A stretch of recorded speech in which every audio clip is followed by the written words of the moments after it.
Very good.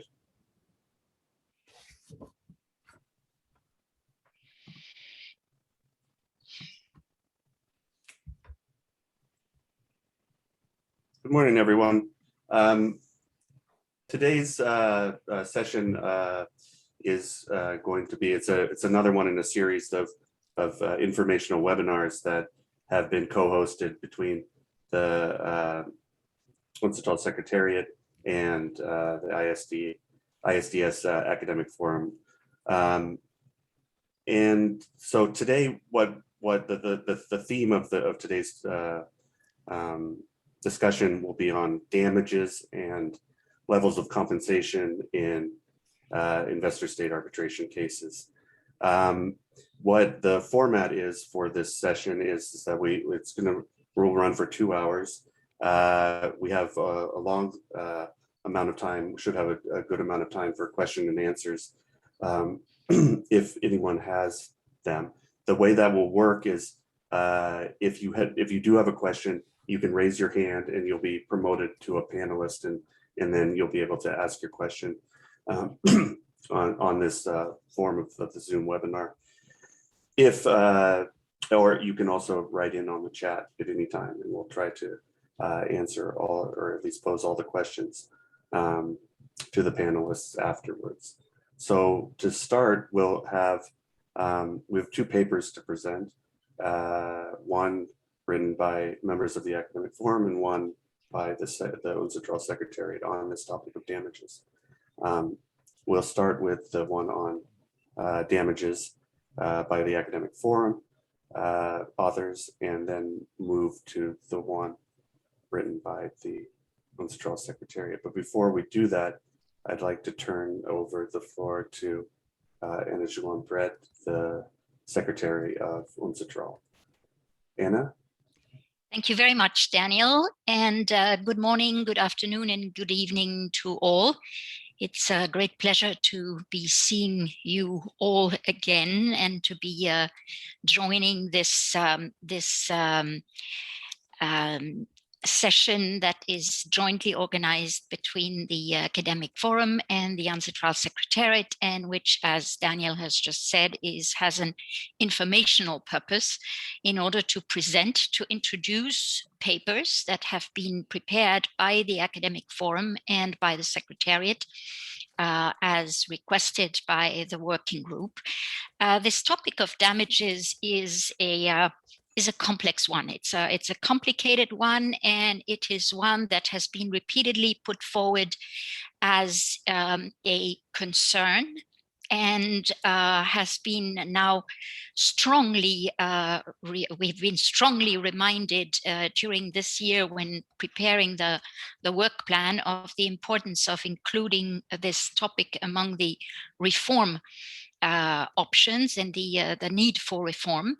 And this is what we have started doing in the Secretariat by preparing this paper. The idea is really to look into the various issues that arise that we've heard from in various submissions received by states, and in points that have been flagged during the working group sessions. And we've tried to really look, I would say, in a clinical manner into the different aspects of damages and valuation, of course, and compensation, interests, and all the issues that surround the issue of damages from a procedural point of view. For example, the issues of involvement of experts, the role of experts, the value added in the process. So all of this is flagged in the paper, and we are looking forward to a solid discussion in the next working group session, when this paper is going to be looked at by all the experts of the members, the delegates in the working group. What I wanted to say is that this issue of damages really resonates very much with us in terms of concern and complexity. It does so because it's one area where there's always talk about investment arbitration being part of public international law, but at the borders, and here we're reaching really the border of public international law. We're talking here about monetary compensation and only monetary compensation. There are very, very rare exceptions where issues of restitution, for example, are at stake. And so that's the first issue. The second is that it has been put on the table by developing countries, and repeatedly so. And we have also looked into the impact that these cases can have on the budgets and on the finances of developing countries among the poorest ones. And it's important to note that countries pay. So it's not an issue where you have, huge amounts of damages that are never, or awards for damages that are never paid off. They are all paid. So that's also, I would say, it's a point where it's important to look at it as part and parcel of the system, of the ISDS system, and as part and parcel, of course, of the reform effort. We're also in an area where there is very little in the treaties. We have in the treaties the expropriation clauses that usually contain some guidance to arbitral tribunals as far as calculation of damages is concerned, and the amount of compensation and how the compensation has to be calculated and what is the cutoff date. And sometimes you also have something on interest. But other than that, you have very little. And interestingly, you have nothing on the violation of standards other than expropriation. So what you find in practice is a jurisprudence, and I always put it in quotation marks, a jurisprudence that has developed along based on expropriation, on the violation of the expropriation protection in the treaties, and that has from expropriation migrated into the violation of fair and equitable treatment using more or less the same tools. So this is an issue that we have flagged in the paper. We will be looking into that. We also look into the fact that there has been an import of a standard based on the early shores of factory, which was, of course, an expropriation, but an illegal expropriation, and a state-to-state context. And you also have to think about the fact that in this case, this case has been literally brought over into the area of investment arbitration and investment awards, and it has been done so by referring to it as being the gold standard. So that's also a question that we put into the paper. So we're venturing, and I would like to say that knowingly, also at the border between what is strictly procedural in terms of role of experts and provisions that are found in the dispute settlement part or chapters of investment treaties. We are venturing close to the substantive protection, and that's also something we are doing knowingly. And we will have to see how this is being picked up by the working group and what are the areas into which the working group wants to venture for the reform of this particular aspect of ISDS. What we understood loud and clear is that there is a strong desire on the part of particularly our developing country members to have us start working on damages. But we really want to make sure that we have a very broad and complete picture before we narrow it down into into what are going to be the concrete reform options and what will be tackled by the working group. So with this introduction, I'm very glad to give the floor to my colleagues, or first of all to Jonathan Bonnicia, who prepared the paper, who's going to present on the paper from the Academic Forum. Looking very much forward to his introduction and to his presentation. And then I'm very glad to give the floor to my two colleagues, Judith and David, who have worked under Corinne's guidance, of course, on this paper and have tried, as I said, to be very broad, to take a really broad approach to the issue, and then give the working group the opportunity to decide what are the issues that the working group wants to tackle. So that's what I wanted to say in terms of introduction, and wishing you a very good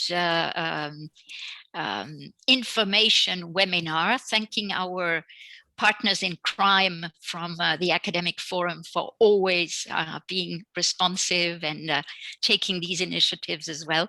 And over to you. Thank you very much, Daniel and Malcolm. Thank you.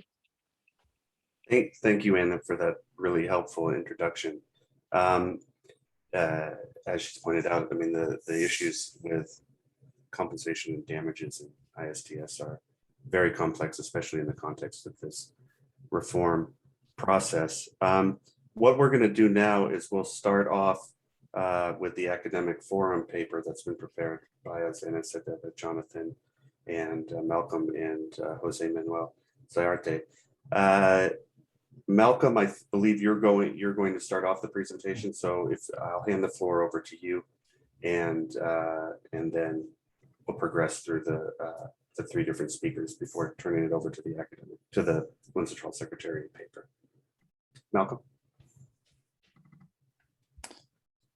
Thanks very much, Daniel, and thanks very much to Anna for a very good presentation of the field, and you've relieved me of some of our introduction. This paper has been co-authored, as mentioned, with Jonathan Bonnicia, Jose Alvarez Zayarte, and Daniel, and thanks to Jonathan for really pushing us through. And we've worked simultaneously at the same time as the Secretariat, but we haven't been in contact with them, so it's been interesting to come out with two papers at the same time on the same theme. As we note at the beginning of our paper, damages was curiously not in focus when this working group 3 commenced its work in 2017, because damages have been at the forefront of the so-called legitimacy crisis. But slowly but surely, the question of damages has entered the discussion, and particularly in New York in April 2019, under a discussion of other issues or other concerns. It was raised, as Anna said, by many developing countries. And while damages was initially seen as perhaps more a substantive issue, there's been a recognition that it raises also procedural issues and perhaps can be incorporated even with a very strict procedural approach to the mandate. While there's also been partly a recognition during the process that perhaps some substantive concerns can be addressed, for example, by including procedural mechanisms to facilitate substantive treaty reform. And in our paper, we give a short overview of the discussion of the extent to which damages can be included in the current mandate, which is both a legal and a policy question. Our paper has 4 main parts, looks at trends in damages awards, predominant approaches to calculation. We look then at different concerns relating to the calculation of damages. And here we focus on 4 of the 6 core concerns of Working Group 3 and show how, for example, correctness, consistency, then also costs and independence relate to issues of damages. And then we discuss procedural and substantive options.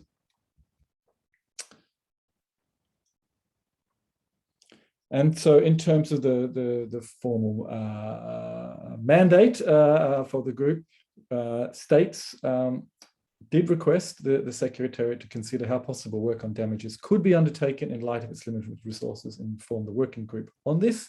which they've now done. And we've also contributed with our paper, but also to bear in mind the procedural aspects and how this relates to a procedurally focused mandate. And our aim is to provide a more evidence base to inform this discussion. And the first aspect of that is the statistics. Now, statistics on damages are difficult. On one hand, there's been a lot of papers which have indicated there's been an increase in damages awards over time. But it's important to note that different studies have slightly different approaches. There's not all cases are included or in all studies, and generally we lack access to all awards in ISDS. At Pluricourts, we estimated around 100 awards are missing from all of the current database, 100 cases. There's questions around how you classify awards. For example, is the UCOS, the 3 UCOS cases for $50 billion US, is that 1 case or 3 cases? There's a question of how we compare awards. Some awards have pre-interest, others do not. Some awards we measure nominally, others we adjust for inflation. So we have a discussion in our paper around the methodology there. I'm not going to get into it, but I'm going to present the 2 main sets of statistics that we have.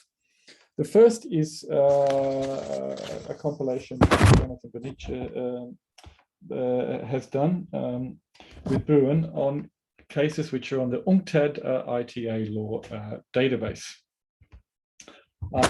Identify 204 damages awards, which are presented in the historical US dollars, so they're not adjusted for inflation. And what you can see in the left-hand column, the median award is has increased from 2 million in the period 1999 to 99 to 32.9 million.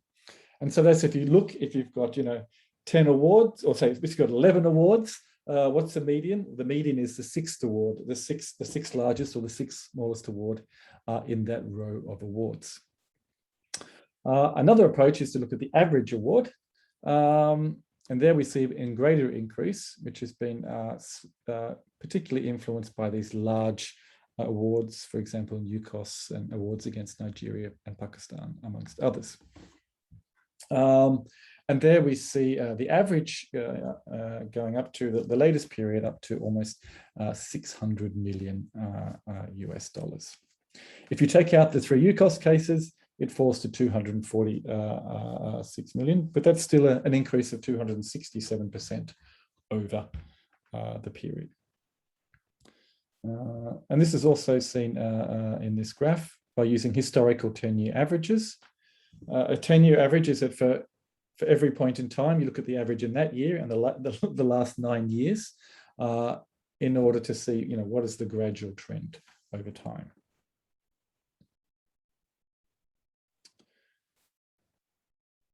And then you can also see a little more clearly where most awards are, the median in an aggregated sense.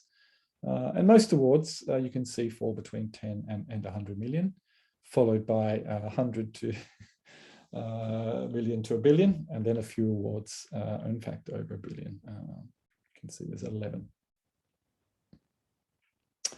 Then we have an alternative database which comes from PITAD, from Pluricourts. And there we have adjusted for inflation. So the figures in the later years, also the figures in the early years are a little higher, which means that the size of the increase is not quite as great. This database is slightly bigger. It includes 263 awards, and we also include we include cases which were later annulled on the basis that we're concerned with what the first instance tribunals are looking at. We've also included damages awards where zero has been the result. Zero compensation has been awarded, but there's been the formal success for the investor in the 16 of those cases. So with this database, we also see an increase over time.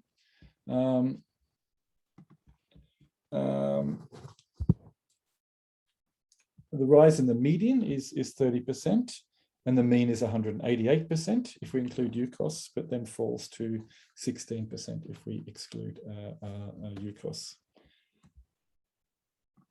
And you can see also this with a historical 10-year average, again, an increase over time. And even if we exclude the UCOS awards, we still see over the long term a significant increase that with a jump in around 2005 and a relatively steady rise since then. So I'll hand over to Jose, who will discuss the predominant approaches to the calculation of damages. Thank you very much, Malcolm. Good morning, good evening, good night. Thanks to the UNCITRAL Working Group 3 Secretariat for the opportunity to present our paper today. I will present on two topics: predominant approaches to the calculation of damages and correctness. Predominant approaches to the calculation of most investment treaties explicitly address the amount of compensation a state must pay.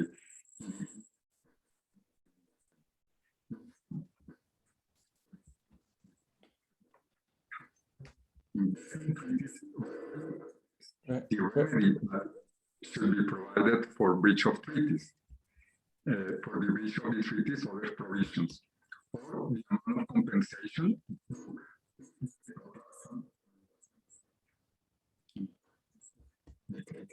Just a technical note, Jose, I'm not sure if everybody can hear you. It's cutting out. I'm not sure if that's an issue. Jonathan, could you perhaps comment? I will turn on the camera and see if you... I'm not hearing Jose very well either, but maybe, yeah, I see you've just turned your video off. Jose, do you want to try again? Okay. How is it now? It's better. Okay, good. So most investment, however, investment treaties rarely address the remedy that provided for breach of the treaties or its provisions, or the amount of compensation due if the expropriation of an investment is not carried out in accordance with the treaty's terms. On the responsibility of the states for internationally wrongful acts, states there a general obligation to provide full reparation for internationally wrongful acts, provides that the Article 36.2 provides compensation shall cover financially assessable damage, including loss of profits. As this is very briefly, three common approaches are most used with not mutually exclusive, in the sense that valuations arrived at can be used as cross-check against one another. Income-based approaches, market-based approaches, asset-based approaches. Income-based approaches convert anticipated economic benefits into present value amount and might refer discounted cash flow, DCF, analysis, or adjusted present value and capitalized. DCF was recommended against for popular that has gained popularity by far the most widely used income valuation method in ISDS. DCF is on the premise that an income asset equal to the present value of its expected future cash flows. Approaches compares the business or business interest, similar business interest using information from established markets. The value of a public traded company may be assessed by market capitalization using the prices of its own shares in the market prior breach of the investment. Asset-based approaches rely on the book value or the replacement value of affected assets. The question of the affected investment is the sum of the value of each asset and liabilities. We'll turn on concerns with damages calculations. Correctness. The existence of incorrect arbitral decisions and the limited mechanisms to ensure the correctness of the decisions is a growing concern. Jose, we're having difficulty hearing you, and I'm not sure if the participants have heard everything you've said on the three approaches. Perhaps I just ask Jonathan just to summarize section 3, just so that everybody gets this very important overview. Sure, thanks, Malcolm, and sorry, Jose and participants. So just briefly, we were speaking to the three main approaches that are used to calculate damages in ISDS, and as we heard from Anna, these are not, generally speaking, mandated in the treaties. So these are approaches that have been adopted by ISDS tribunals as a practical matter to try to value damages. And there were three main approaches. Very briefly, if we can go back a slide to the income-based approaches. So that's a way of valuing an investment based on the expected future revenue stream that the investment is expected to generate, and discounted cash flow analysis is the most well-known and also perhaps the most controversial of these. The second set of techniques are market-based valuation techniques. So that involves comparing an investment normally to an equivalent business or section of a business, or perhaps valuing an investment on the basis of the price at which its own shares traded prior to the breach of the investment treaty on a public share market. And finally, we have asset-based approaches, which are generally more conservative valuation techniques, often associated with recognized accounting methodologies, such as the book value of assets. And related to these asset-based approaches is also the technique of just estimating the value of an investment on the basis of the sunk costs expended by the investor in making the investment. So those are, broadly speaking, the three main categories of valuation techniques. And shall I move on then, Malcolm? I think so, and then maybe Jose can come back in the discussion. We're just trying to sort out the connection.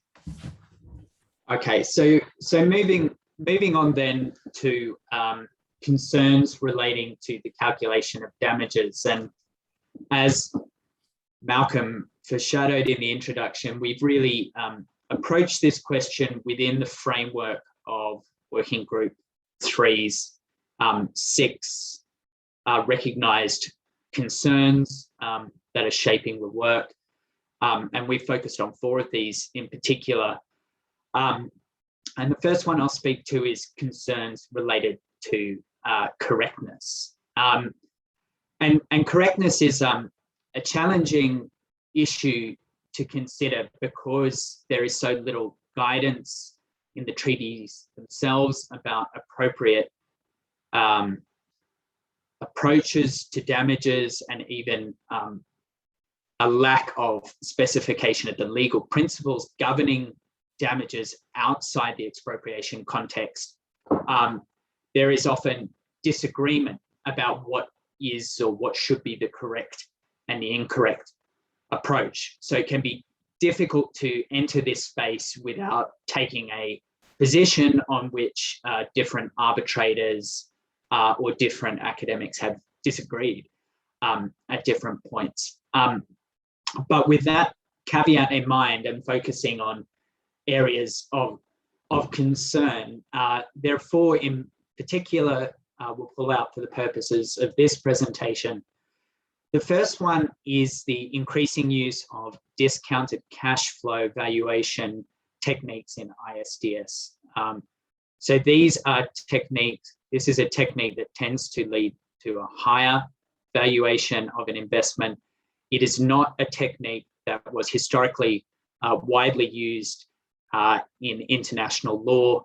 Even 20 years ago, the articles on the responsibility of states for internationally wrongful acts took a very conservative approach, recognizing that DCF valuation methods should be used only in quite limited circumstances, whereas we're seeing this is now becoming a very common valuation technique in ISDS. So that's one concern, whether the increased use of that technique is consistent with general principles of public international law. A second concern relates to the use of ad hoc adjustments in valuation by tribunals. So this might be referred to as splitting the baby, picking a number roughly halfway between claimant and respondent pleadings, or more precisely, the use of anchoring effects. So this is the idea that a claimant may request a very large amount of damages with the idea of making some smaller fraction of that amount thereby seem reasonable. And then the tribunal will then, based on an intuitive sense of what's about right, award the claimant 25, 30, 35% maybe of what they've requested. And we have some really interesting data that Malcolm compiled in an earlier study in the paper that seems to suggest that there may be some sort of anchoring effects of this sort going on. A fourth concern is a more technical legal issue relating to the way that future counterfactuals are constructed in the valuation exercise, particularly in the use of income-based valuation methods. So when using an income-based valuation method, the tribunal will have to estimate what would have hypothetically happened in the future if the host state had not breached the investment treaty. And then this hypothetical counterfactual scenario then forms a benchmark against which compensation is measured. But in constructing the benchmark, a tribunal will have to make a whole series of assumptions, including assumptions about the future regulatory environment in the host state that would have existed but for the breach of the investment treaty.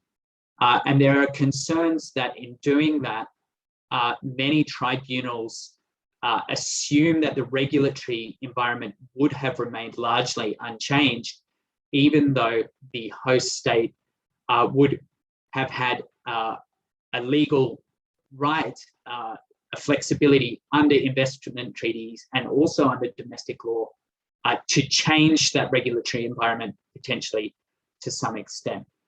And we have some more specific examples of that concern in the paper.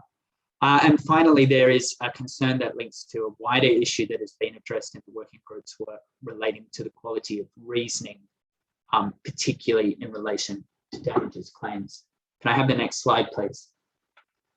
So the second concern is consistency. And this one's a bit easier to pin down because while it may be difficult always to get agreement on whether one particular approach is correct or not, it's much easier to look at some decisions which are very similar in their facts, where ISDS tribunals have taken really quite different approaches to the calculation of damages. So just to focus on only 4 areas here, and there are many more that are referred to in the paper. One really crucial area of concern around consistency is the use of different valuation techniques in factually similar cases. So both the disputes in Bear Creek versus Peru and Tethyan Copper versus Pakistan related to mining investments that never got past the planning stage, In both cases, the tribunals found there had been an indirect expropriation. In both cases, the claimant asked for damages calculated using the DCF valuation method, and the host state argued that damages should be calculated on a sunk costs basis. And in each case, the difference between those two methods was roughly 20 or 30 times the amount of damages. So an exceptionally large amount of money in each case hinged on the choice of valuation technique. And in Bear Creek, the tribunal found that in these circumstances, the sunk cost method was appropriate. And in Tethyan Copper, the tribunal found that in really very factually similar circumstances that the DCF method was appropriate, leading to the very large award in that case. A second area of inconsistency is in the construction of the counterfactual in factually similar cases. And I've referred already to how this question of the counterfactual arises, particularly when income-based valuation techniques are used. And in two essentially identical disputes arising out of tariff changes in the Spanish solar energy industry, we can see the practical importance or the practical implications of different approaches to the specification of the but-for scenario. So in the Nova Energia case, the tribunal assumed that in the but-for scenario, which remember is the benchmark against which damages should be measured, that Spain would continue to maintain the original tariff regime indefinitely. So that was a very favorable tariff regime to the investor. So damages were measured on the basis of the amount the investor had lost compared to a hypothetical scenario in which the tariff regime was maintained in an unaltered form. But in RREEF, the tribunal took a different approach and said that Spain, if it had not breached the treaty, would have been nevertheless entitled to make some reasonable modifications to the tariff regime, and so calculated damages against a different but-for scenario, one that allowed for reasonable tariff adjustments in the future. And just on this issue, again, we can see tens, perhaps hundreds of millions of dollars turned just on that question. We have the well-known Venezuela cases where different tribunals applied different country risk premia to Venezuela. And we also have the example of inconsistency in the rate of interest applied post-award to damages, including very large discrepancies between cases where the same currency is being used. Okay, can I have the next slide, please? So a third concern relates to the costs, and here we're speaking specifically of the costs associated with the damages phase of proceeding. So we don't have good systematic data on the costs of the damages phase of proceedings in ISDS, but anecdotally, we do see that costs seem to be rising, and that costs seem to be driven by the complexity of the damages phase and the increasing involvement of experts. Returning again to this example of Tethyan Copper and Pakistan, this is a case really at the upper end of the range, but in that case, the claimant spent $22 million on legal fees and experts just associated with the damages phase of proceedings. And Pakistan spent almost $10 million just on that phase. So we have a case where just the damages phase itself, just the damages phase of the proceedings has cost $30 million. Can I have the next slide, please? And a fourth concern relates to impartiality and independence, both of arbitrators and of expert witnesses. This is an issue that has received quite a lot of attention in the working group in other contexts. And we've also seen the same issue play out in relation to damages. And a particular example we had here is the case of ISA versus Spain. In that case, Dr. Alexandrov had been appointed as the arbitrator by the claimant, and the claimant had retained the Brattle Group, a well-known expert financial group, as its expert witnesses in the damages phase of proceedings. And in annulment proceedings, the ICSID Annulment Committee observed that there were several cases in which Dr. Alexandrov was engaged as counsel by the party, normally the claimant, that also engaged the Brattle Group as its expert, including cases that were running concurrently. So we had a situation where Dr. Alexandrov was sitting as an arbitrator, evaluating the evidence of the Brattle Group, while simultaneously working with the Brattle Group as counsel in other ISDS disputes. And that concern there was the basis for the annulment of the award in ISA and Spain. So I'll hand it back to you at this point, Malcolm. Thanks, Jonathan. Oh, sorry, Malcolm, you're going. Yeah. We'll just quickly finish up with just some reform options, and you'll also see in the UNCITRAL Secretariat report, they even have a few extra ones. So we focus on 4 potential procedural reforms. And the first is, should competence to calculate damages be part of the formal appointment criterion for adjudicators? And this was actually a suggestion by some states in the discussion of damages that started in Working Group 3 in April 2019. And so, of course, there was also been concern along the way that if one has too many criteria for future arbitrators or judges on a multilateral investment court, that it may be difficult to get sufficiently qualified individuals. But it seems to be a reasonable question to ask, given the implications of a failure to calculate correctly damages awards, whether greater focus should also be put on competence in this area as part of appointment. There's been a lot of focus in Working Group 3 on having competence in international law, and perhaps damages could also be another area.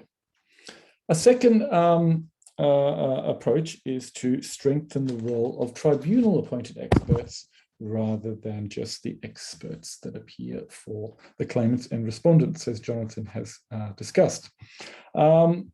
It's relatively clear this power in the UNCITRAL arbitration rules, a little less so in the ICSID arbitration rules.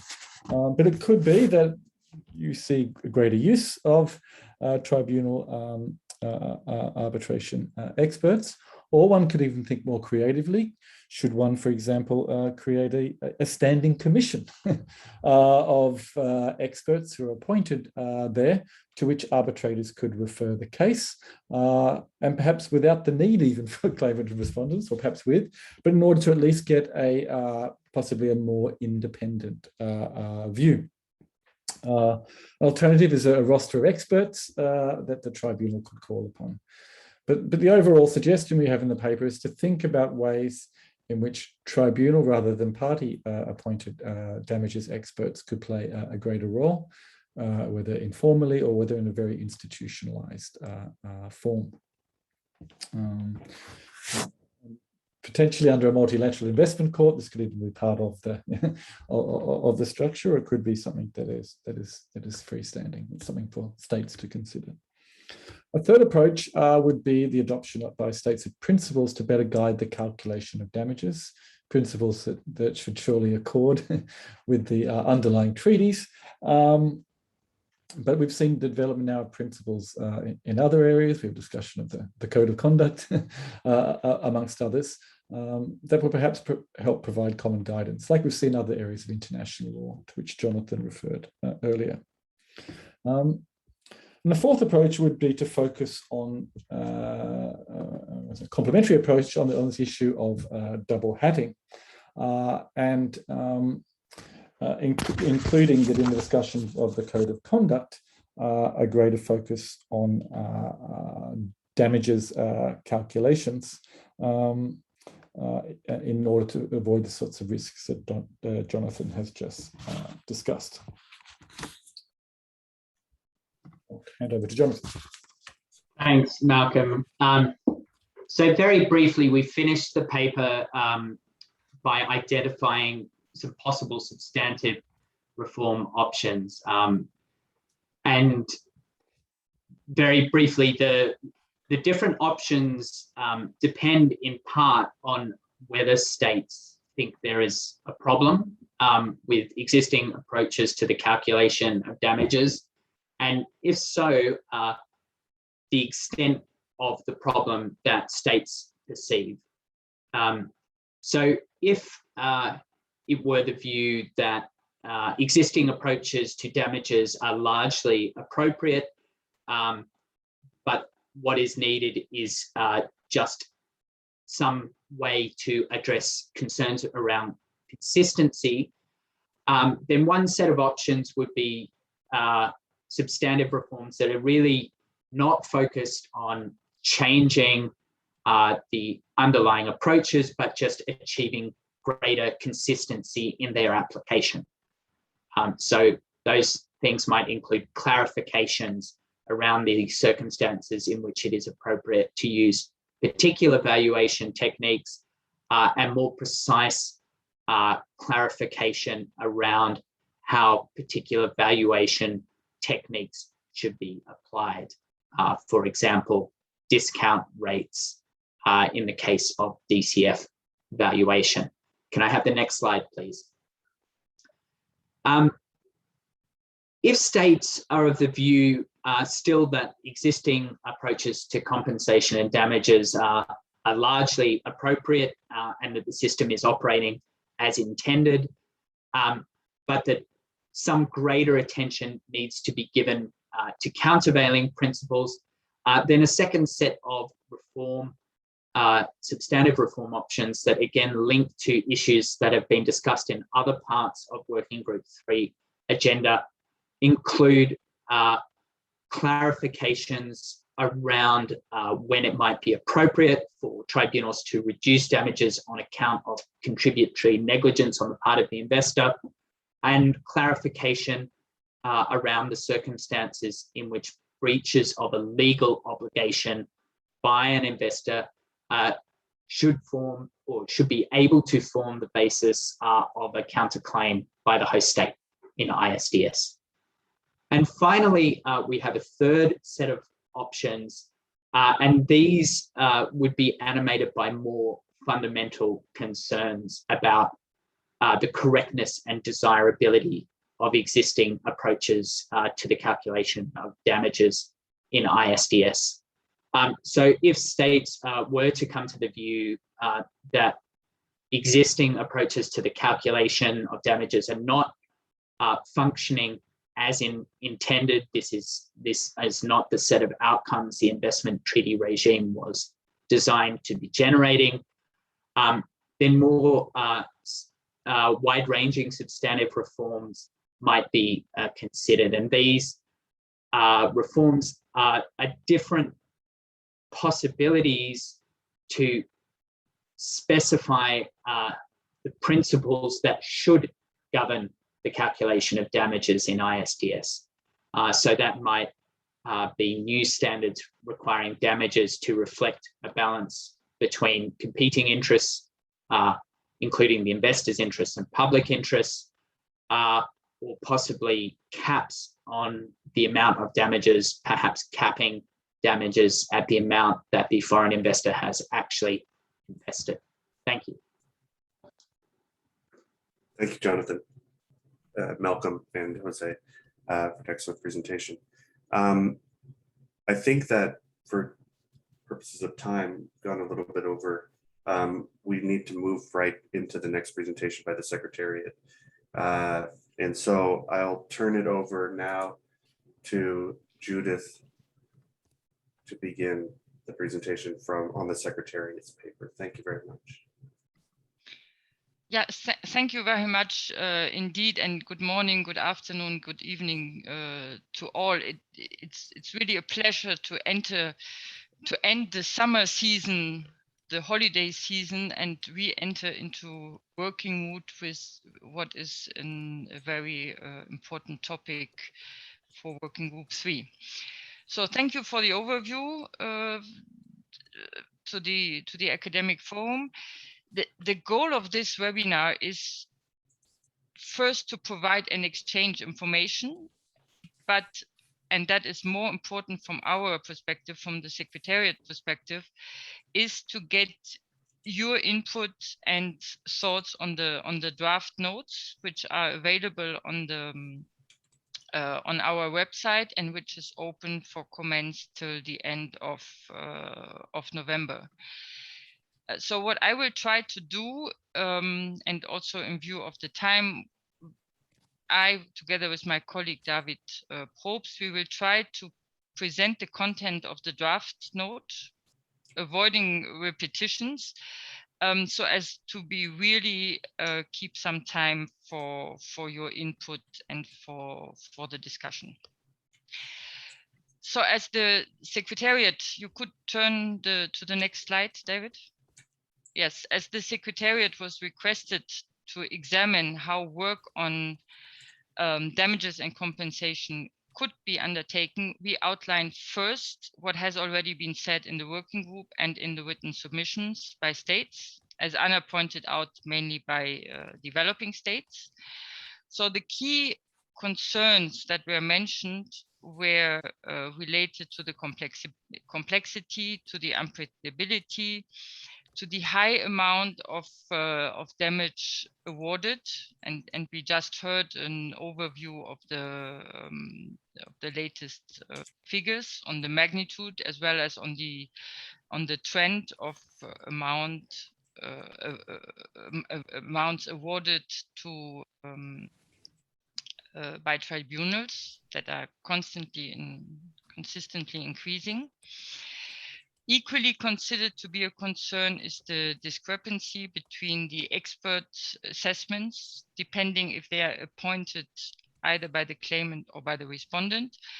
And finally, it has been highlighted the gap between the amount claimed and the amount awarded. So what we did next, and you could turn the slide, David. We tried to outline roughly the existing legal framework and the key issues so that the working group could decide what issues should be tackled and wants to be taken up. Next slide. Here you see an issue. If David is pushing again on the bottom, yes, here you see now the list of issues that we addressed in our note. And if you go to the next slide, you have an overview of the different guarantees and standards that are provided for in investment treaties. And what you see and what has been highlighted by Anna is that generally treaties only deal with lawful expropriation, and they foresee compensation, mainly fair market value. For the two other standards, tribunals broadly apply the International Law Commission's draft articles on responsibility of states for internationally wrongful acts, which have been designed for state-to-state disputes, but which are well recognized and broadly applied by ISDS tribunals to tackle both unlawful expropriation and other breaches of other standards foreseen in treaties. Next slide, please. The note then turns, next slide. The note then turns to specific issues, and we had two presentations, one by Jose and one by Jonathan, on valuation methods and their different aspects. So I'm not re-entering into detail. Maybe just to highlight that the DCF method is currently widely used and increasingly so. And as highlighted in the previous presentation, this triggers a number of concerns, as this method relies heavily on future development and assumptions.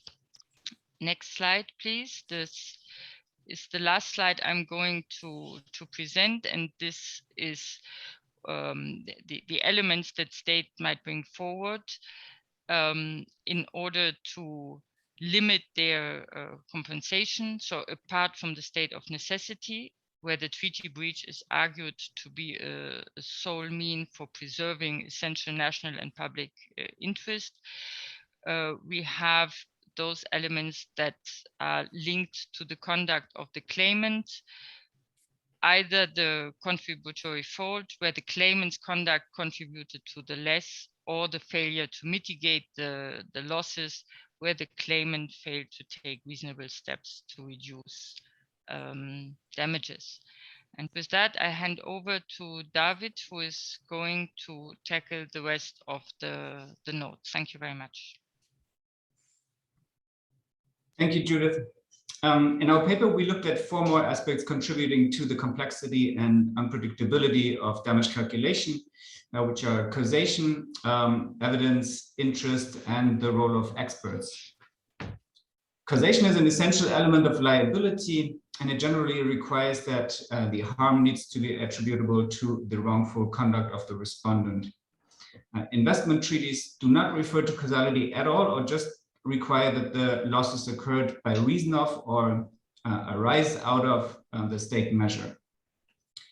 One exception is the India Model BIT of 2003, which requires that the investor has suffered actual and non-speculative losses as a result of the breach, and that those losses were foreseeable and directly caused by the breach. Also, the commentary of the draft articles on state responsibility provides that the loss claim must not be too speculative, remote, or uncertain. So a more specific and harmonized standard for causation in ISDS could help to address speculative claims, and also to make damage assessments more predictable. Therefore, this could be a question for the working group to consider. If a corresponding treaty provision or guidelines for tribunals should be developed. With regard to evidence in the assessment of damages, the burden of proof is governed by the generally accepted principle of international law, which is that a party that relies on a fact has to prove it. And therefore, generally, the investor claimant has to prove the existence, causation, and the amount of the loss, and the respondent state in the classic constellation. Therefore, these circumstances limiting either the causality or the amount of loss. However, investment treaties and arbitration rules usually provide tribunals with a broad discretion with regard to the standard of proof. For example, Article 27.4 of the UNCITRAL arbitration rules provides that the arbitral tribunal shall determine the admissibility, relevance, materiality, and the weight of the evidence offered. The standard of proof has also been addressed in the draft ILC Article 36.2, which provides that compensation shall cover any financially assessable damage, including loss of profits insofar as it is established. The commentary further provides that lost future profits have been awarded where the anticipated income stream has attained sufficient attributes to be considered a legally protected interest of sufficient certainty to be compensable, in particular in cases of contractual arrangements, or in some cases a well-established history of dealings. In practice, however, tribunals have used a variety of different standards of proof. So potential future work of the working group could include treaty provisions or guidelines for tribunals on the standard of proof. Another important issue, also already mentioned by the colleague from the Academic Forum, is interest, the calculation of interest on damages in ISDS. Here, tribunals have to consider a number of variables, including the interest rate, potentially a different rate for post-award interest, the decision on whether to award simple or compound interest, and in the case of the latter, the accruing intervals of the compound interest. Compound interest is also discussed as a factor contributing significantly to the high amount of damages in ISDS. And there has been an increase in the practice of awarding compound interest in the past decades, whereas before 2005, the ratio between awarding simple and compound interest has been around 50-50. In the period between 2005 and 2015, it became 13-87. So in other words, out of 100 cases, in 87 cases, the tribunal would award compound interest in that period. And this is remarkable against the background that compound interest is not allowed in certain jurisdictions, and also that the ILC articles, the draft articles on state responsibility, provide that compound interest is only to be awarded if there is a compelling reason to do so, and that otherwise simple interest would be more appropriate. Therefore, the working group may also wish to take a close look at the practice of awarding compound interest in ISDS and to develop treaty provisions or guidelines regarding the permissibility of compound interest. Now to expert evidence in the assessment of damages, also already mentioned. Parties to ISDS proceedings regularly seek the assistance of quantum experts for the calculation of damages due to its complexity, and in many cases also because industry-specific expertise is needed. Several arbitration rules also specifically provide for the participation of such party-appointed experts. However, and I would like to highlight here only one example, there have also been concerns with this practice, in particular with regards to the vast discrepancy between the damage calculations of the experts appointed by the claimant and the ones appointed by the respondent. And of course, this divergence in calculations may increase the complexity of damage assessments by the tribunal and probably also damage the credibility of quantum expertise in this context. The working group may therefore wish to consider developing treaty provisions or guidelines for tribunals, which may, for example, take the form of a generalized system of experts appointed by the tribunal, not by the parties, to assist the decision-making process of the tribunal and replace the existing system of party-appointed quantum experts. Alternative approaches to this generalized system of tribunal-appointed experts would be party-appointed experts that are working on the basis of clearly defined instructions, or the so-called use of hot tubbing, where experts team up to come up with a joint report for the tribunal, in which then they can also indicate common views, but also disagreements and open questions. Besides the complexity and unpredictability, another category of concerns of states relates to the high amount of compensation awarded by tribunals. And indeed, the awards, the amounts awarded have increased and are still, or again, increasing, as we have already seen from the nice figures and presented by Malcolm earlier. Several reasons are discussed for contributing to the high amounts of damages, including the extensive use of the DCF method, the extensive awarding of lost profits on the basis of the concept of legitimate expectations, the extensive awarding of compound interest, and also the so-called anchoring effect, on which we also have already heard. I'm not sure if these are the same numbers that I think it was Daniel was referring to earlier, but investors claim 3 to 5 times the amount that they are actually awarded. And against this background, this anchoring effect is based on the observation that these investors tend to make these exaggerated claims as a tactic and counting on this cognitive bias of the tribunal, that would then refer would refer to the exaggerated claims as a reference for the calculation of compensation. Against this background, the working group may also wish to take into consideration the development of guidelines or treaty language with the aim to regulate or limit the use of the DCF method or the awarding of compound interest.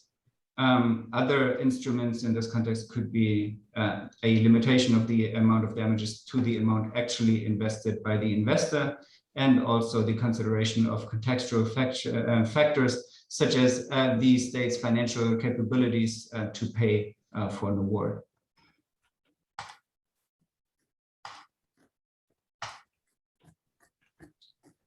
The questions related to the assessment of damages should also be regarded in the context of and should be consistent with the development of other reform options on the agenda of the working group.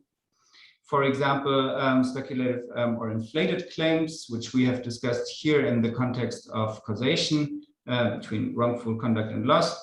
They may also be addressed with provisions developed in the context of addressing frivolous claims, in particular early dismissal procedures. Then the concerns expressed by states with regard to the high amount of damages, that is something that was also already discussed in the context of third-party funding and a potential regulation, as this funding is said or was discussed to exacerbate the trend of increasing amounts awarded and claimed and awarded in ISDS. The inconsistency of decisions of ISDS tribunals with regard to damages is a concern that is also being addressed with the reform solutions of the creation of a multilateral investment court and an appellate mechanism. And also the reform options related to treaty interpretation may address this issue and should therefore be taken into consideration in the future development of more concrete reform options in the area of the assessment of damages. And I think these were the main points elaborated in our draft working paper on damages. And if you have any comments or thoughts, please don't hesitate to share them here with us. And with that, thank you for your attention, and back to you, Malcolm. Thank you. Malcolm, but if you want to do that, you can go ahead and do the question and answer if you want. It's fine. Yeah. But thank you, David. Yeah, so we'll that concludes the presentations now, and we have about close to 45 minutes or so to take questions on the issue of damages and compensation and ISDS. And I believe we have one question already, Malcolm, on the floor. I had a question too that I would like to ask, but perhaps we wait until the first question's been asked. Do you have that available? I can just read it out. It's from August on Q&A. Investment treaties use various wording concerning standard of compensation for expropriation. For example, some use fair market value, the standard, and others market value. Is there any substantive difference between those standards? Who do you think who wants to tackle that? I guess maybe Jonathan, you might be most well placed to speak on that. Sure. Well, I'm happy to attempt, and maybe anyone else who would like to come in. So there's, I guess, two ways to answer that question.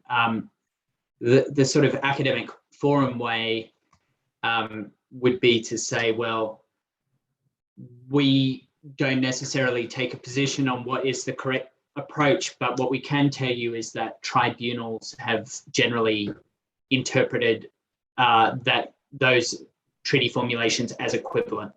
So the current practice of tribunals is to regard formulations like market value and fair market value as equivalent, and indeed even textual formulations that are somewhat further afield that you might think would invite consideration of whether they're meant to require a different standard. For example, a small minority of investment treaties refer to the standard of fair compensation. A small minority refer to the standard of adequate compensation. And generally speaking, the practice of tribunals has been to interpret all those standards as referring back to the same fair market value standard. Thank you, Jonathan. Malcolm, were there any other questions that had come up so far? I had a question that I think I'll take the floor and pose to one for the UNCITRAL Secretariat and one for Jonathan and Jose and Malcolm. For Jonathan, Jose, and Malcolm, I find that, well, first of all, I mean, when we're speaking of the issue of compensation that's provided, the levels of compensation that are provided in the expropriation provisions and treaties is generally, and this is what tribunals have said about this, is that those are levels of compensation in the case of legal expropriations, right? So we're always talking in the context of probably not something that a tribunal would be assessing, because if a legal expropriation has occurred, most of the time a case will not arise, because the interesting thing about expropriation that gets a little bit confusing, at least for me over the years, is that compensation is both an element of the breach and a component of the assessment of the damages for that breach, which makes it quite a tricky thing. So in a legal expropriation, you might have that the level of compensation is fair market value as articulated in the treaty. But then if compensation hasn't been given, which is part of the breach, then it becomes an illegal expropriation, which is what is considered in most of these cases. And then you have to go, because there is no guidance, you go to the draft articles, and the draft articles put into place that in the case of an international breach, which a treaty breach is one, the remedy is restitution, or is full reparation, preferably as restitution in kind. So I don't know how, I'm trying to figure out how, even with treaty provisions, if you do say that investment law is part of public international law and the draft articles have to be adhered to, and I think David referred to them in terms of the causation requirements, which tribunals do refer to, how do you get it? How do you formulate how do you reform something that is a part of, articulated as part of customary law in the draft articles? And how would, practically speaking, that work? Yeah, Jonathan or Malcolm? Any comments on that? No? Yeah, I sure, and then I'll hand it to others, but I'll answer the last part of your question first, because practically speaking, in most regimes of international law where states have established binding forms of adjudication, they have also dealt explicitly with the question of remedies, and normally in a way that doesn't involve the full reparation standard. So we can think of the World Trade Organization's dispute settlement mechanism, where compensation is not ordinarily awarded as a remedy, and the remedies are focused on bringing the state that has breached its obligations into compliance. We can think of human rights regimes where compensation formulation is different. The standard that's referred to, I believe, in the European Convention on Human Rights is just satisfaction, and there's a greater use of other sorts of non-monetary remedies. We can look at the practice across all other regimes of international law. I think in its entire history, the International Court of Justice has only awarded compensation on 3 occasions. So that's in more than 60 years. So states have the ability and the authority to craft whatever remedial regime that they see fit, including setting standards of compensation that may or may not differ to customary international law, bearing in mind the point that's been made also by the Secretariat is that the ILC's articles on state responsibility only purported in any case to deal with the customary rules in state-to-state disputes. So the application of those principles in investment treaty disputes has only ever been by way of analogy anyway. So that was an answer to the second part of the question. But maybe, Jose, would you like to answer the first part of the question, or Malcolm, or should the lawful, unlawful question? Having problems. You still having problems with your microphone, Jose? Mm. Can you speak, and let's see if we can hear you. I think we can hear you. See if it No, doesn't work, you just doesn't. no, I don't think it's going. Yes. Over to Malcolm or to Jonathan. I'm sorry. Yeah. I mean, I guess that really, I mean, it answered both questions, Jonathan. I mean, about the extent to which you can make lex specialis provisions in treaties, which of course you can. And you're right, there's examples of it.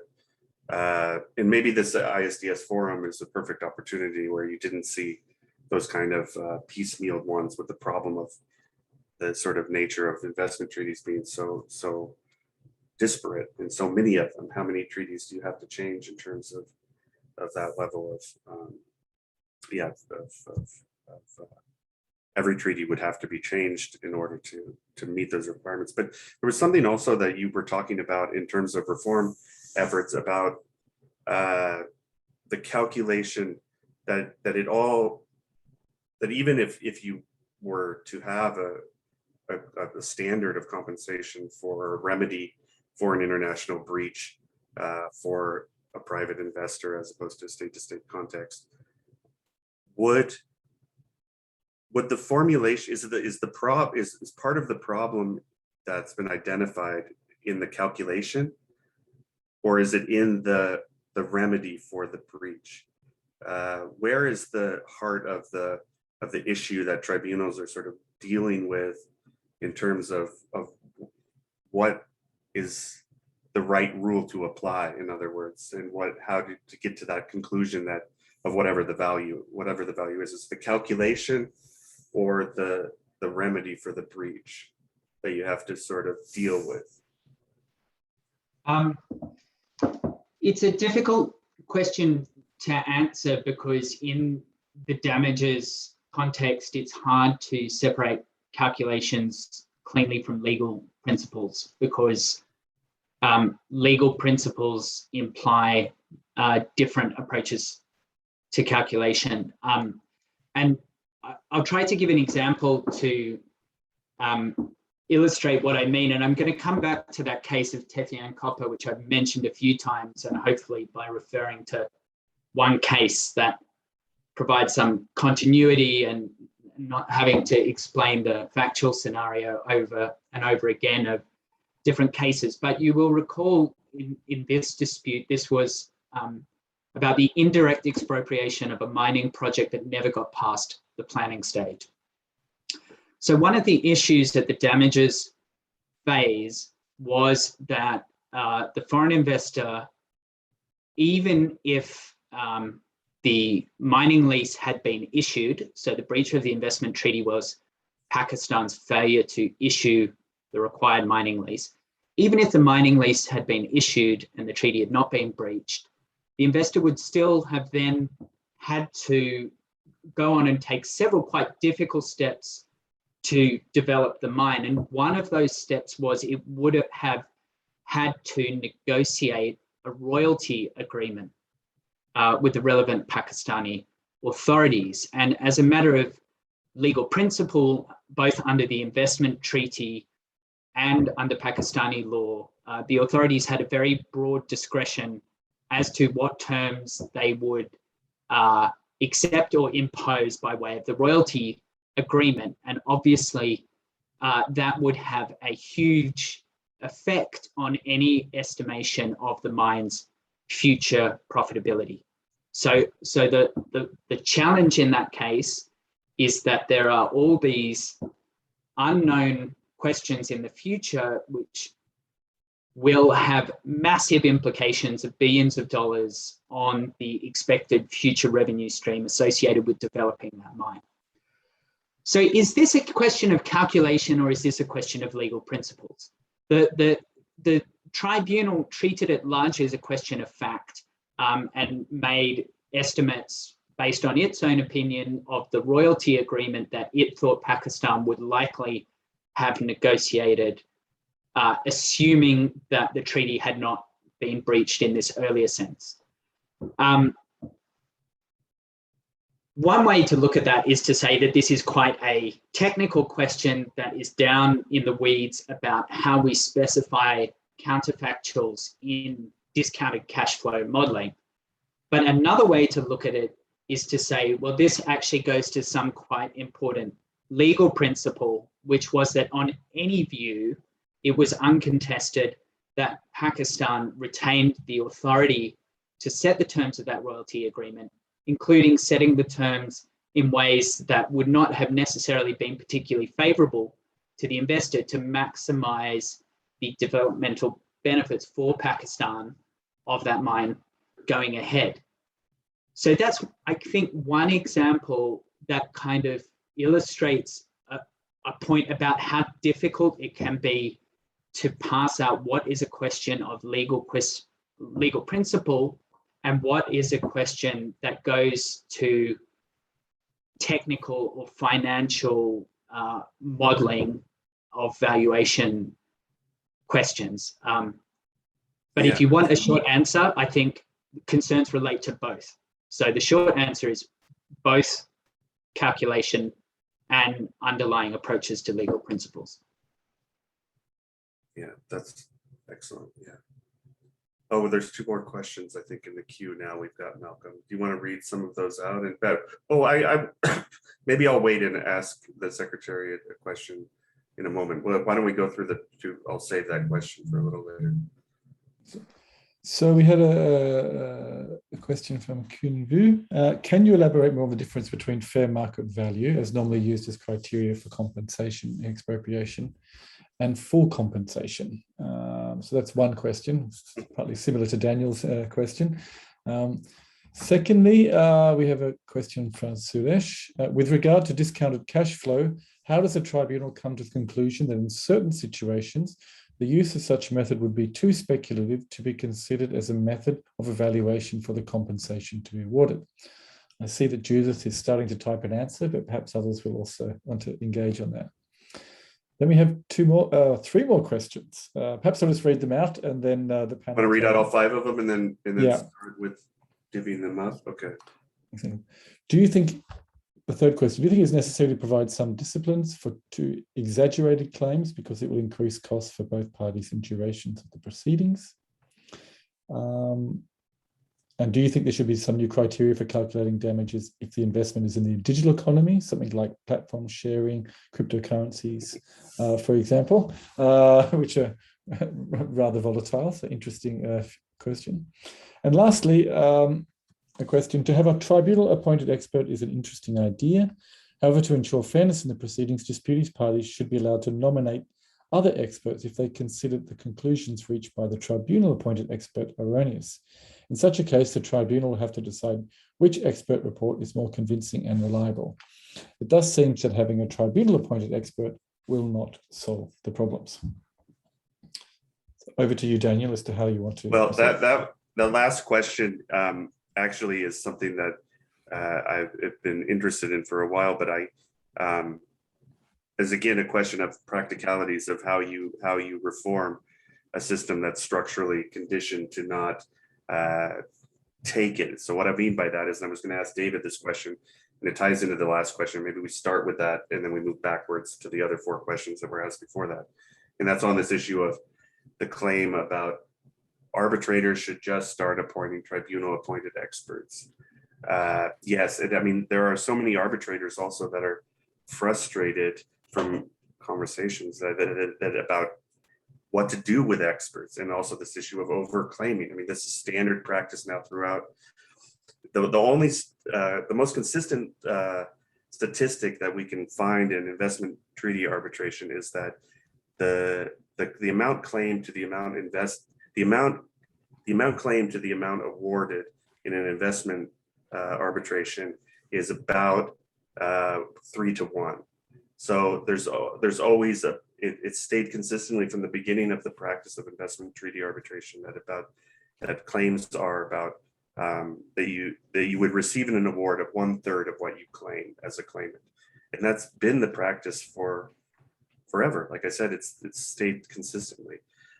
So I don't know in terms of what tribunals do with that and how you assess one party's experts or the other. But what I would want to say is on this tribunal appointed experts is that there just really is no practice of it. And it doesn't really fit in with the practice of how arbitrations work and the sort of party autonomy, party promoted view of how proceedings should go. And so it just doesn't happen. And so I wonder how you can how in a reform process you can articulate that. What might the rules be other than just saying tribunal appointed experts? Because it'll have to be deeper than that if actually change is going to occur, I think.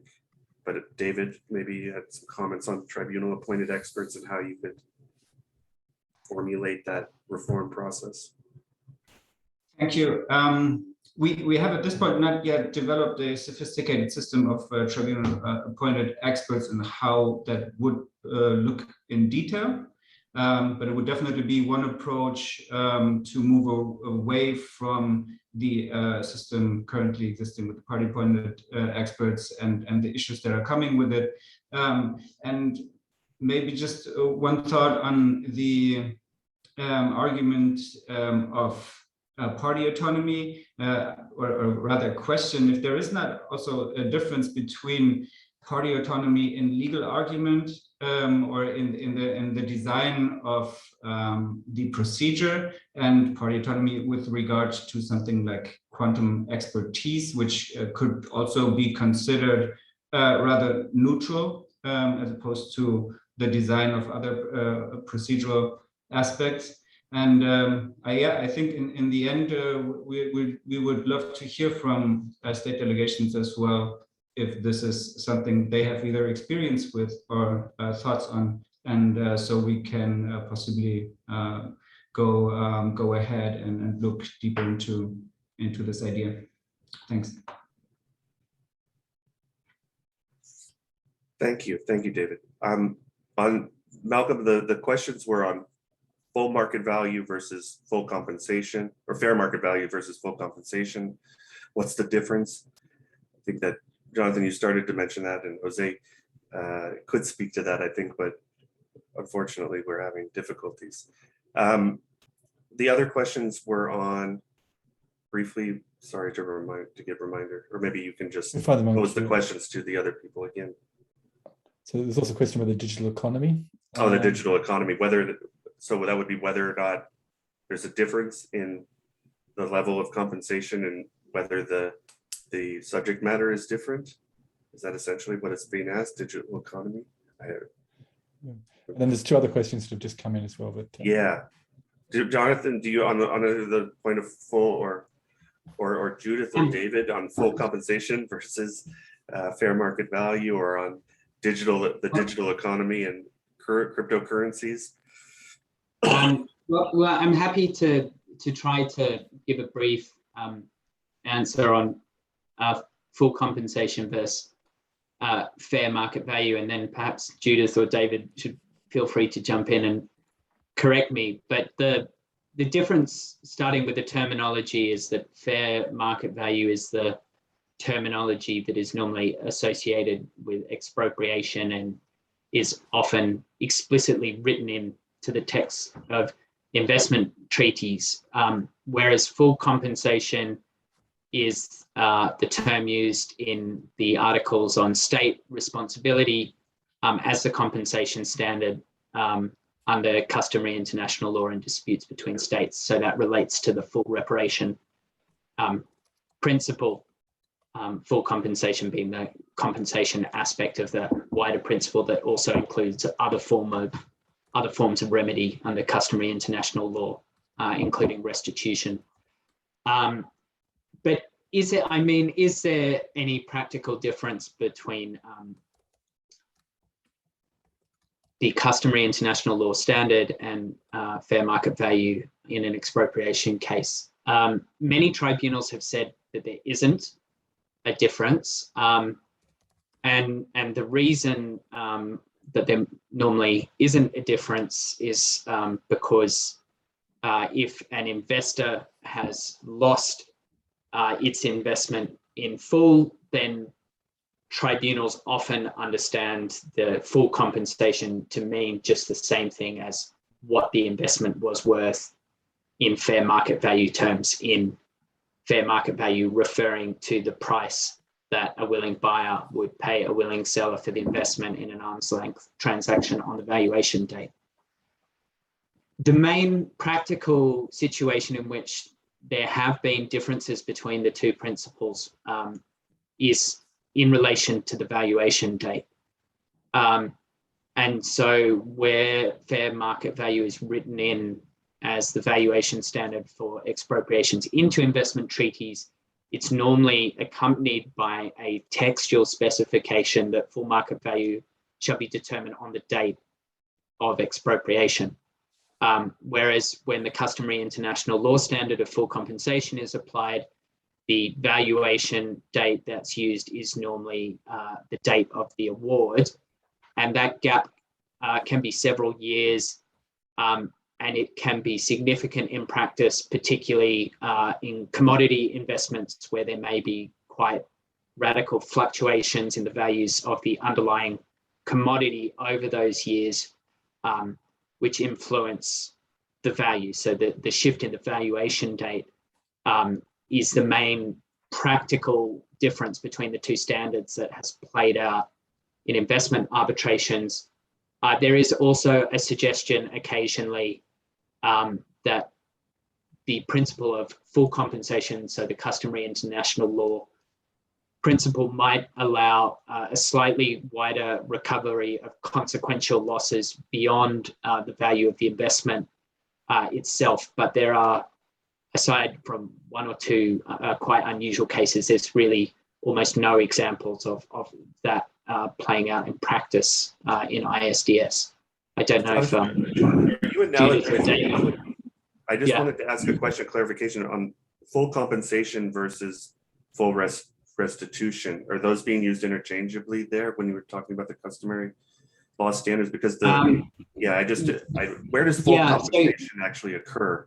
Where does that get? Okay, so full reparation is the sort of umbrella concept in customary international law, with the idea that full reparation might be achieved in a number of ways, including by restitution. So not necessarily by compensation at all, depending on the circumstances, and bearing in mind that the customary international law principles are largely developed with other sorts of disputes in mind. So we might think of, prompt release proceedings under UNCLOS before the it loss would be one example where full reparation is achieved largely by restitution, by release of the Would there be consequential damages allowed in those kind of cases? So say there's some associated damage with the with the release. So in those cases, insofar as full reparation is not achieved by restitution, which in that case might be the release of the ship, then there may be some additional compensation awarded, let's say for the damage the ship suffered while it was detained, or from the fixed operating costs incurred by the ship owner during the period of detention. So full compensation and is the compensation, just as a question of terminology, is the compensation principle that forms part of the wider customary international law commitment to. Is that the logic on why the date of the award versus the date of the breach is is the standard that would be used? Is it based on this full restitution or full compensation principle? Full reparation. Yeah, that's right.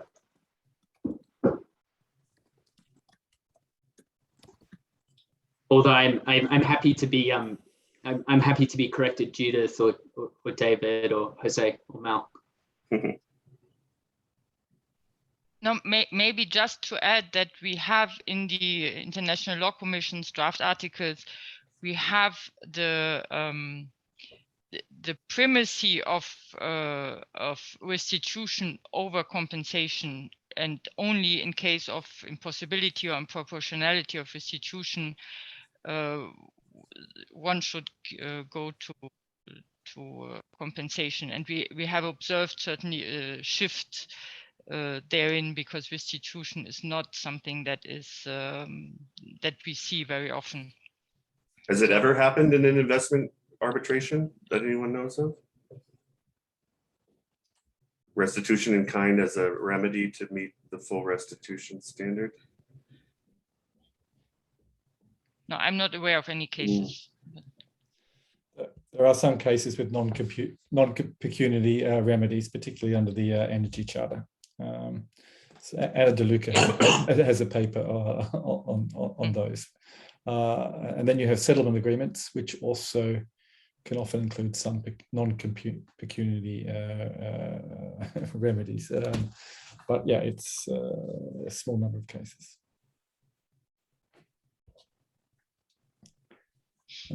There's also some other questions here. I wonder whether I should read them.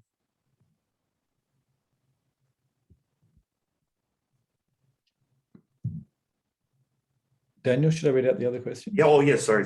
Yeah. Please do. So there, perhaps people can think about the digital currency question. But there was a question here about,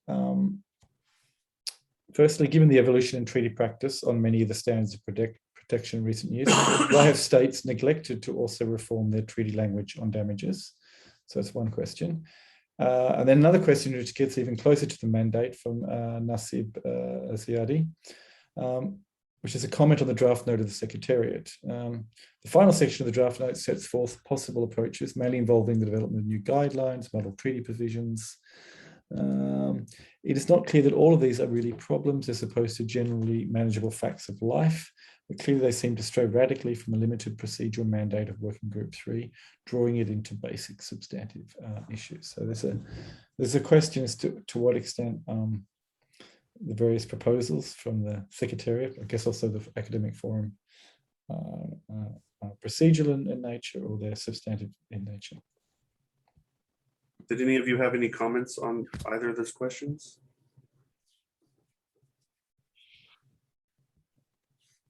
Judith? Yeah, I think I would refer back to the comments from Anna at the very beginning, that we are aware that we are at the edge of the two, and this is to be decided by the working group.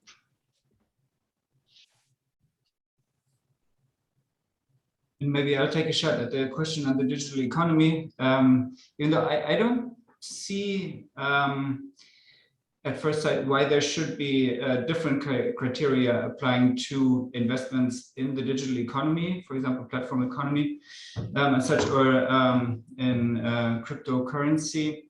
A couple of colleagues here at UNCITRAL are dealing with that, with the blockchain, with platform economy in detail, but I don't think we have built a bridge to damage calculation in ISDS yet, so maybe we'll keep that in mind for the future. I can take quickly the question as to why states perhaps are not revising their treaties. Others could jump in.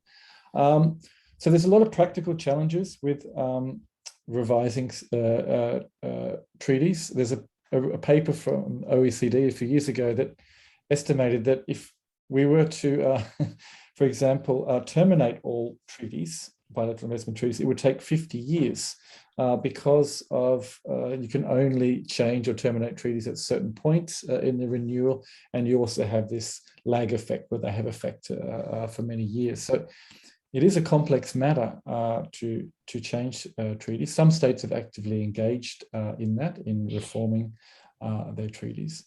And that's why there's also one discussion as to whether this Working Group 3 process comes up with a procedure to make it easier for states to actually renegotiate their treaties. So at least there's potentially a technical explanation as to why it is difficult to revise treaties. But I'm not sure if Jonathan or Judith or David or Jose could comment on if there's any reason why states have not reformed damages clauses, or if there's any trends in that respect.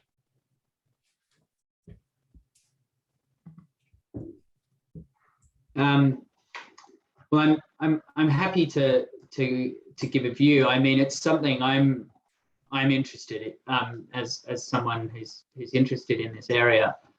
I think one of the reasons is just that it's an area that's perceived as technical, and so because it's not obvious precisely what the problems are, there might be a general sense of unease or a set of concerns around existing approaches to the calculation of damages. But the problems can perhaps be harder to pin down than in other areas of ISDS practice. And it's just an area which has such a significant role for experts, particularly financial experts, that perhaps that's one of the reasons why states have been slower to engage with those concerns. But that said, I mean, there are some examples of states, I think, at least grappling or thinking about some of these issues in their practice at the moment. Thanks, Jonathan. Judith or David, do you have anything to add on that? Maybe just that this might be the reason why we discuss it at the Working Group 3 level. I think Malcolm, thank you, Judith. Malcolm, we have Shane is going to make a few remarks as we get to the end of this seminar. I had one question just remaining that I thought I'd ask. If we don't have any other further ones, and then leave it at that. I think we're probably getting close to time.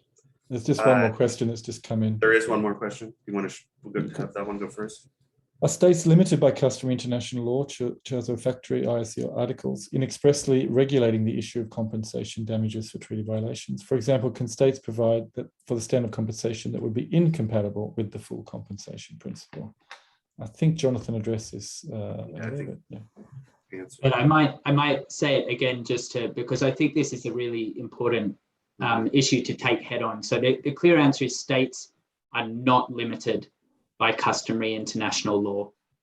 So yes, they could expressly provide for a different standard of compensation in ISDS, as indeed is the case in other regimes of international law. My question was actually connected to that, and I'll just briefly bring it up, is that there's much talk about that the expropriation standard is sort of the benchmark upon which the compensation determinations have been used in ISDS in terms of other breaches, whether it be arbitrary treatment or fair and equitable treatment or full protection and security. What is the has there been any discussion as to if you have an assessment for damages that is depegged from that expropriation standard of compensation? What does it look like in the context of a breach of fair and equitable treatment, and the level of, like, how would, if you didn't use any of those, how would you start to formulate a system for calculating the damages for that kind of breach? Is there been other? Yeah, I would just leave it at that. Do either of you have any comments on that about how that would look, or what the standard would be, or what the, yeah. it's often discussed, but I don't think we've ever very clearly articulated what the actual level of compensation would be. Yeah, sorry, Jonathan. I don't want to. I feel like I might have taken too much of this, so I'm happy to answer that. But perhaps it would be better if anyone else. Why don't you go ahead, Jonathan? Well, it's an interesting question, and I think, you know, some of the options that are mentioned in our paper are potential starting points for that. But I think it's really difficult to answer that question without first achieving a bit more clarity of what the reform exercise is hoping to achieve.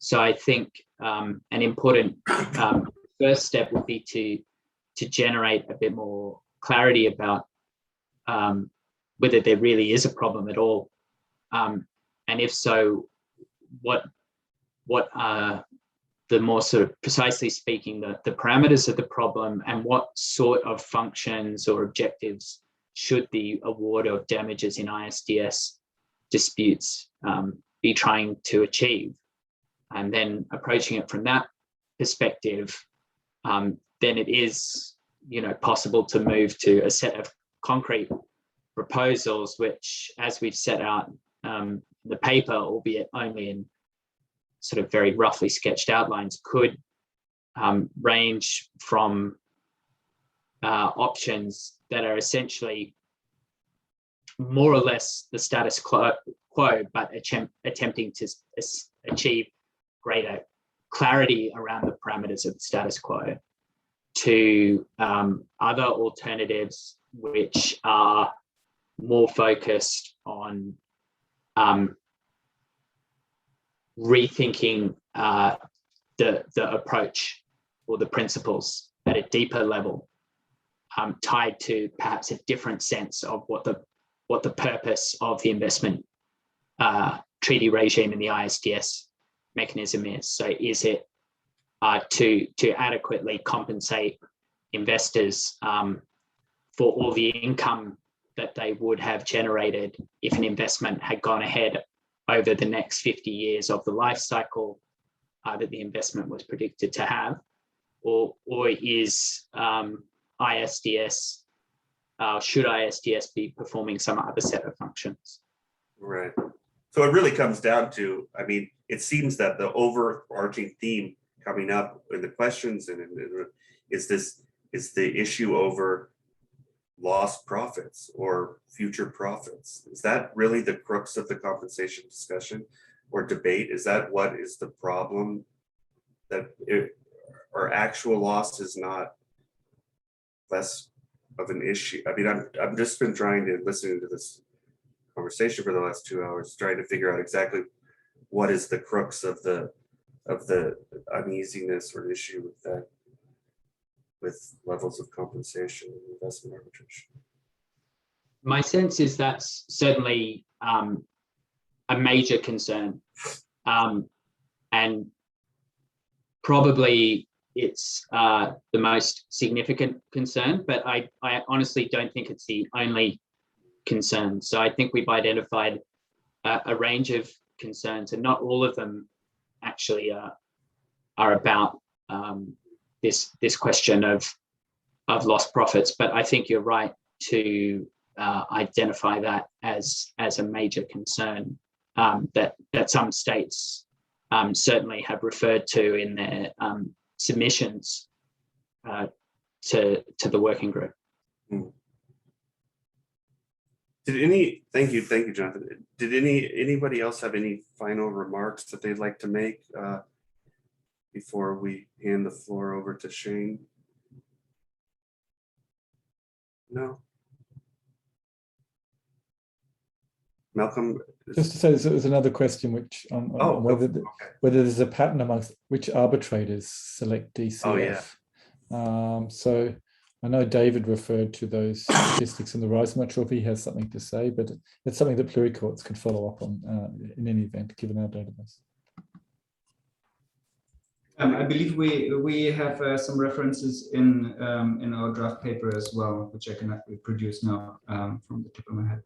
Yeah, yes, no, may I just jump in? We have a reference to the PricewaterhouseCoopers study from 2015, which outlined that the DCF method has been used between 2011 and 2015 in 69% of the cases, compared to only 17% of the cases before the year 2000. So this is in our paper. The reference to the study is in our paper. That's, yeah. And we'll see if we can find out which types of arbitrators may be more inclined to choose that method and not. It's also that before 2000, there were just so few, there were virtually no cases. So it's a different 17%. Yeah, it seems low, but that means only about 10 cases. Anyways, that's more work for the academic forum. Yeah. Oh, I see Shane. It's online now. We're about 10 minutes up to the end of the presentation, up the end of the seminar, and so it's excellent that Shane Swayze, the chair of the working group 3, has agreed to make some final remarks. And why don't I just turn it right over to you, Shane? And you got 10 or so minutes to speak. Thank you very much.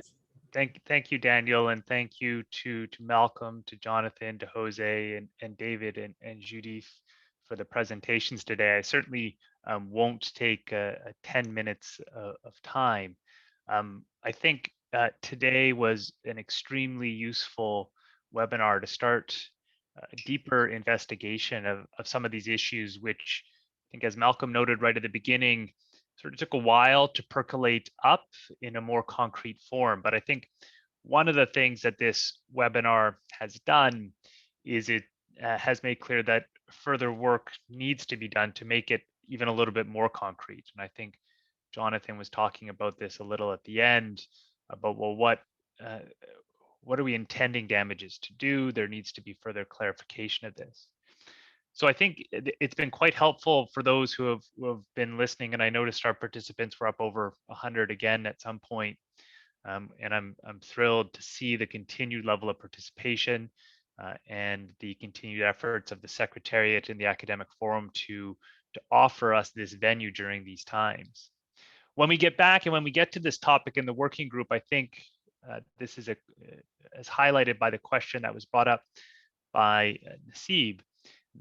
One of the first issues we will have to look at and decide is the question of mandate.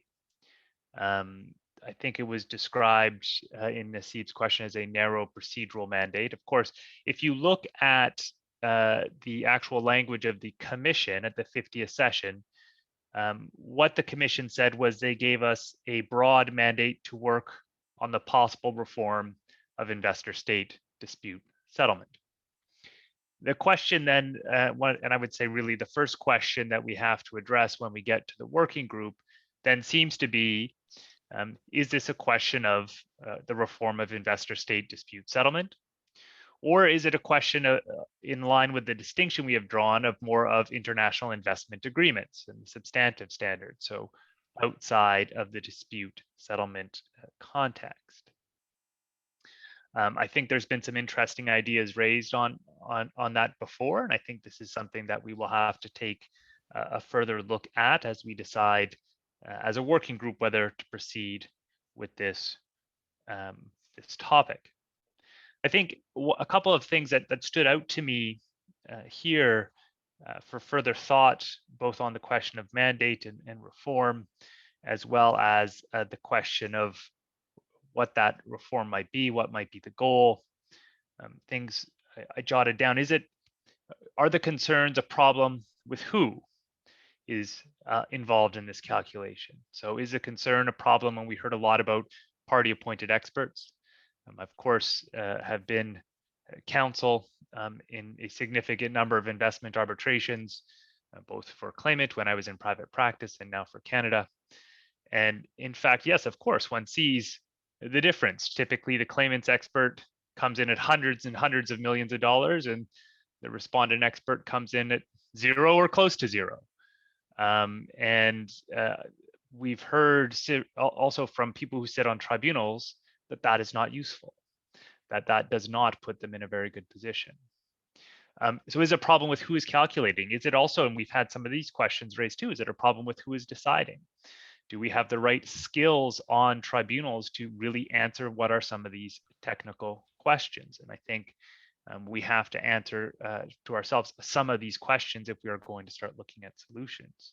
Is it a problem of how these are being, how damages are being calculated? Not who necessarily, but how, or potentially both. But is it a problem of how? And we've heard about some of the distinctions between legal principles, calculation methods, and I think those are all well put. I've said previously to many of you and in the working group that a lot of this law is not math. It's not simply, there's no obviously right answer. But when we get to the calculation of damages, it of course looks a lot like math. And one might be excused for thinking this is just math. But as Jonathan pointed out, it's not just math. The math is really determined by the legal principles that you are applying. And there are judgment calls being made at every stage. And I've certainly seen that in my own practice, is that one of the reasons for these variations is that at every single stage of a calculation, there's a judgment call being made. And whether you have a judgment call that we'll say, for lack of a better term, favors a claimant perspective or favors a respondent perspective, determines which way the calculation is going to come, and in significant amounts. And now I note, of course, that this is not just, these questions aren't just problems in ISDS.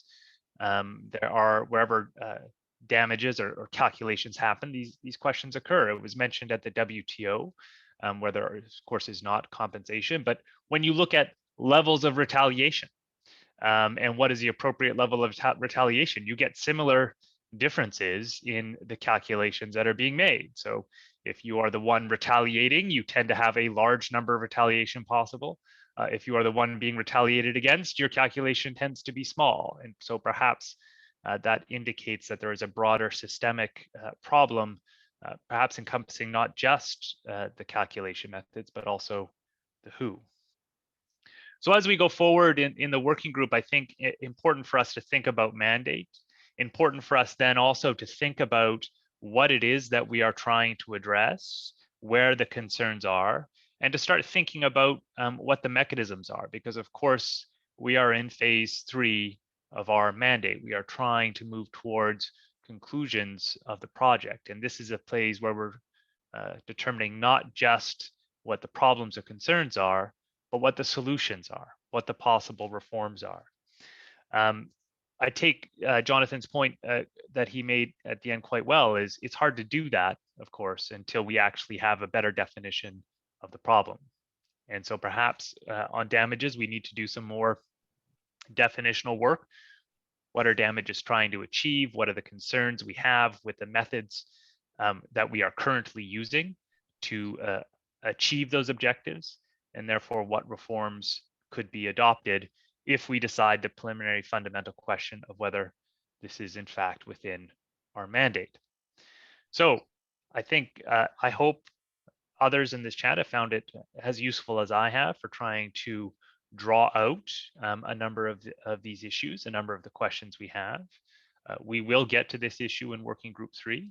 I don't think it's necessarily on our agenda for November, where we are trying to finish the Code of Conduct. But we will, as I promised at the previous commission, at the previous working group session, as well as we talked about at the commission, we will find time to address these important issues so that we can get working on this. And so I really do thank everybody here who not only listened, who asked questions, but who also has done the work and presented to us to facilitating the work of the working group. And with that, perhaps I'll hand it back over to you, Malcolm. Thank you again. or I'll thank you very much, Shane. Thanks for, there was a little bit of, I guess, or Malcolm, do you have some comments to make at the end? I mean, this is relatively fine to do this way as well. Yeah, thank you very much. Those were really helpful, also insightful, and it'll be interesting to see how the issue are dealt with in the working group. It's clearly a very complicated issue on all the points that you brought up. I just wanted to, we're near the end now of this webinar, and I hope that, as Shane said and others, that it was been useful to have a discussion on these issues. And I wanted to thank everyone on the panel, Jose, Malcolm, David, Judith, Jonathan, and Shane for presenting their work on this issue, and we'll be in touch. I don't believe there's another webinar on the books currently, but I'm sure there will be. There are a number of academic forum papers being written, worked on right now, as well as the Secretariat is putting out notes as well. Many issues to discuss and will be for the next foreseeable future. But for today, on behalf of all of us, thank you very much for taking the time to tune in, and we'll see you all next time. Thank you.